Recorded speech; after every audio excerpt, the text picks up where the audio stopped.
মাত্র 1 ঘন্টার ব্যবধানে ইরানে নতুন করে হামলা চালানোর সিদ্ধান্ত পরিবর্তন করেন মার্কিন প্রেসিডেন্ট ডোনাল্ড ট্রাম্প। স্থানীয় সময় মঙ্গলবার সাংবাদিকদের সঙ্গে আলাপকালে ট্রাম্প দাবি করেন ইরান এখন চুক্তির জন্য অনুরোধ করছে এবং প্রয়োজন হলে কয়েকদিনের মধ্যেই নতুন হামলা শুরু হতে পারে। ট্রাম্প আরও জানান ইরানে নতুন করে হামলা চালানোর সব প্রস্তুতি শেষ করেছিল মার্কিন সামরিক বাহিনী। Yeah, it was all done. The boats, the ships are all loaded. They're loaded to the brim, and we're all set to start. মার্কিন ভাইস প্রেসিডেন্ট জেডি ভ্যান্স জানান ইরানের সঙ্গে সম্পর্ক পুনরায় স্বাভাবিক করার সুযোগ আছে, তবে পারমাণবিক অস্ত্র অর্জন বন্ধ না হলে সামরিক বিকল্পই ব্যবহার করা হবে। তিনি বলেন আলোচনায় কিছু অগ্রগতি হয়েছে, তবে অপশন বি হিসেবে নতুন সামরিক অভিযান প্রস্তুত রয়েছে।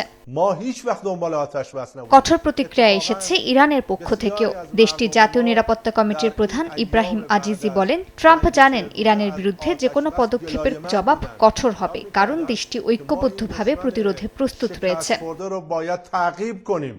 সংঘাত স্থায়ীভাবে বন্ধের লক্ষ্যে ইরানের 14 দফার নতুন প্রস্তাবের বেশ কয়েকটি শর্ত আগের প্রস্তাবগুলোর মতোই রয়েছে। মধ্যপ্রাচ্য ভিত্তিক সংবাদ মাধ্যম আল আরাবিয়ার তথ্য অনুযায়ী নতুন প্রস্তাবে ইরান শর্ত সাপেক্ষে তাদের সমৃদ্ধকৃত ইউরেনিয়াম রাশিয়ায় পাঠাতে রাজি হয়েছে। এর আগে ট্রাম্প দাবি করেন ইরানের ইউরেনিয়াম যুক্তরাষ্ট্রে পাঠানো উচিত, তবে তেহরান স্পষ্ট করেছে তারা ইউরেনিয়াম যুক্তরাষ্ট্রে নয় রাশিয়ায় পাঠানোর বিষয়ে আলোচনা করতে আগ্রহী।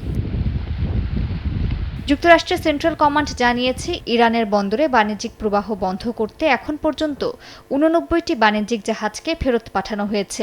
G7 দেশগুলো জানিয়েছে বৈশ্বিক অর্থনৈতিক স্থিতিশীলতার জন্য হরমুজ প্রণালী পুনরায় খুলে দেয়া জরুরি।